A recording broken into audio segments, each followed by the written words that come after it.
अस्सलाम वालेकुम गाइस, कैसे हैं सब? ठीक हैं? उम्मीद है कि आप सब खैरियत से होंगे। अच्छा, मैं आज आपके लिए जो वीडियो लाया हूँ यूट्यूब पे, वो वीडियो है एक इस्लामिक वीडियो जिसमें आपको बताया जाएगा कि एक फ़िरौन से भी ज़्यादा अमीर तरीन बादशाह जिसने बहुत मतलब कि अपने आप को ज़मीनी खुदा माना हुआ था, नाउज़ बिल्लाह, और बहुत सा मतलब कि उसने स्टार्ट किया हुआ था, और उस वो कैसे मुसलमान हुआ आज हम आपको इस वीडियो में बताते हैं। वीडियो काफ़ी लंबी है, देर नहीं करते, आपको दिखाते हैं। आइए चलिए। एक ऐसा बादशाह जिसकी फौज इतनी बड़ी थी कि जब वो चलते थे तो शहरों के शहर धूप में घुल जाते थे, जिसका गुरूर फिरौन से ज्यादा, जिसका खजाना कारून से भी भरा हुआ, और जिसका नाम सुन के बादशाहों की रातों की नींद उड़ जाती हो।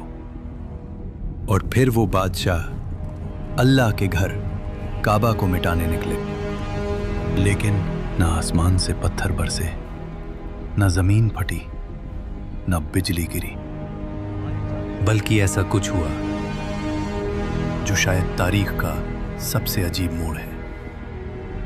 वो बादशाह जो काबा को गिराने आया था, वही काबा का सबसे पहला खादिम बन गया। लेकिन उसकी कौम पर एक दिन आसमान फट जाता है, सैलाब शहरों को बहा ले जाता है, और वो कौम जो कल तक गुरूर और ताकत में गुमराह हो चुकी थी, आज वही ताकत पानी में मिट चुकी थी।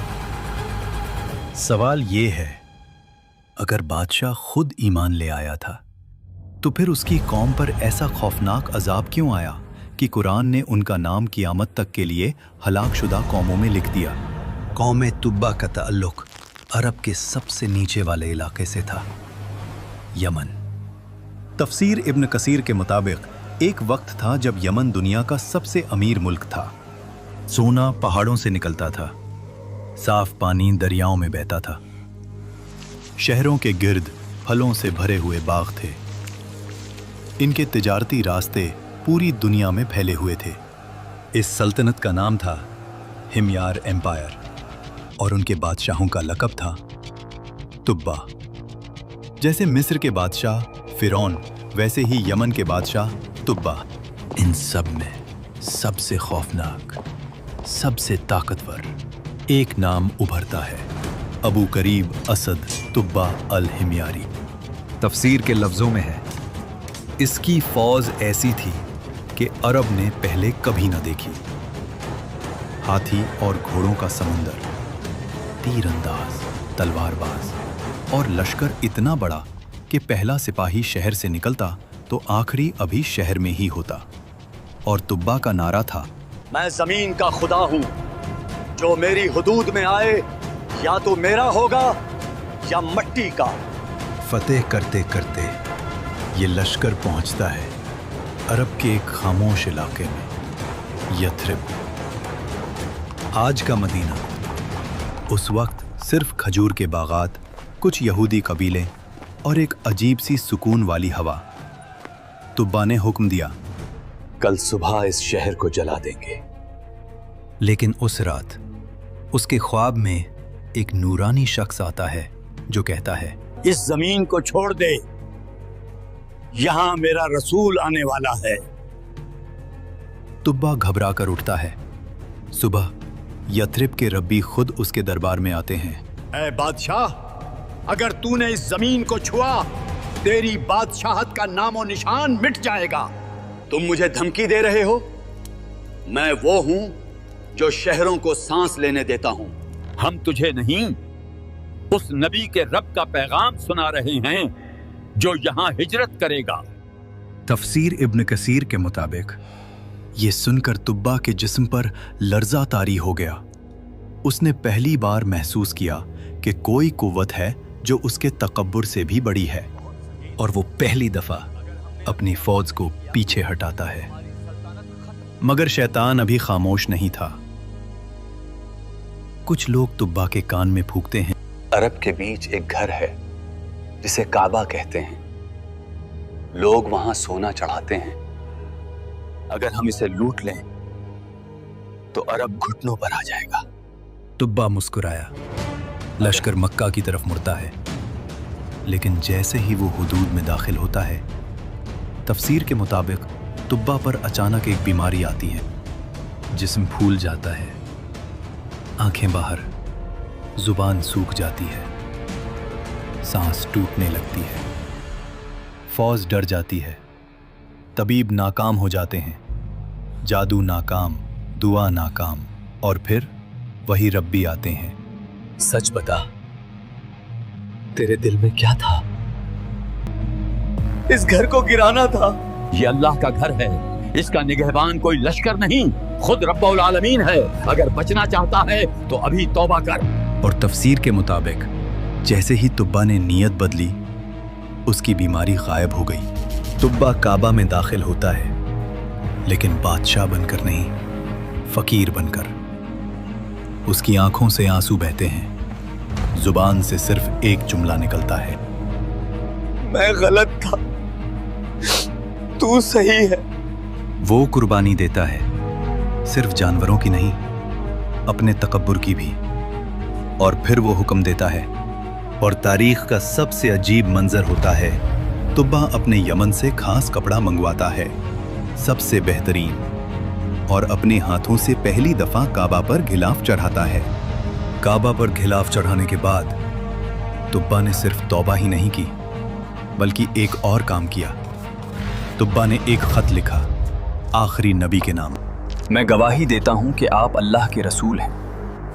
अगर मैं आपका जमाना पा लेता तो आपकी खिदमत करता। उसने ये खत यथरीब के लोगों को दे दिया और वसीयत की, और तारीख के मुताबिक ये खत नस्लों तक संभाल कर रखा गया और बाद में रसूलुल्लाह सल्लल्लाहु अलैहि वसल्लम को दे दिया गया।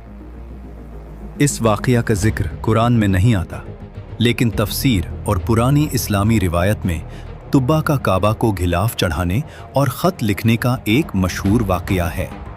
कुरान ने तुब्बा का नाम लिया और तफसीर ने उसका किस्सा खोला। तफसीर इब्न कसीर के मुताबिक तुब्बा दीन हक पर आ चुका था।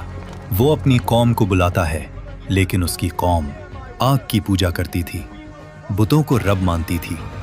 वो हंसकर कहते थे, तू बूढ़ा हो गया है बादशाह, तुम लोग गुमराह हो चुके हो, अल्लाह को भुलाकर बुतों को सजदा करते हो। और फिर वो फैसला करते हैं, इस चीज का फैसला आग करेगी। यमन में एक रिवायत थी, पहाड़ से एक आग निकलती थी, जालिम को खा जाती थी, मजलूम को छोड़ देती थी। पूरा मुल्क जमा होता है, एक तरफ बुत, एक तरफ तुब्बा और उलमा। आग निकलती है और सीधी बुत परस्तों की तरफ जाती है, उन्हें जलाकर राख कर देती है और तुब्बा के पास आकर ठंडी हो जाती है। हक वाज़े हो जाता है। तुब्बा के मरने के बाद कौम फिर शिर्क में, फिर जुल्म। इनकी हालत तो देखो, लगता है आज खाना नहीं मिलेगा। फिर गुनाह, और फिर अल्लाह का फैसला। पहला अजाब खामोशी से आया। पानी कम होने लगा, बाग पीले होने लगे, जानवर गिरने लगे। ये बस मौसम है, हर साल होता है, अल्लाह का अजाब नहीं। लेकिन दिन गुजरते गए और पानी वापस नहीं आया। बादशाह ने कहा था, शायद ये रब का गुस्सा हो सकता है। बादशाह कमजोर हो गया था, हम अभी ताकतवर हैं, हमें किसी रब की जरूरत नहीं। ये वो जुमला था जिसके बाद अल्लाह के अजाब का वक्त आ गया।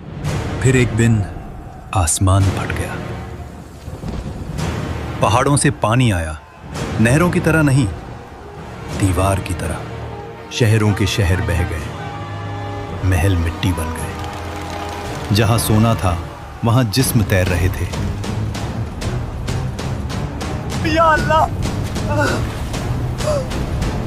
बस एक मौका और दे दे। बादशाह सही था, अजाब आ गया, बचा लो, अपने खुदा को बुलाओ। जिस खुदा को बुला रहे थे वो खुद मिट्टी बन चुका था। कुरान ने सिर्फ इतना कहा, हमने कौम तुब्बा को हलाक कर दिया क्योंकि वो मुजरिम थे। ना उनका नाम बचा, ना निशान, ना नस्ल, सिर्फ वाक़िया और सिर्फ वार्निंग।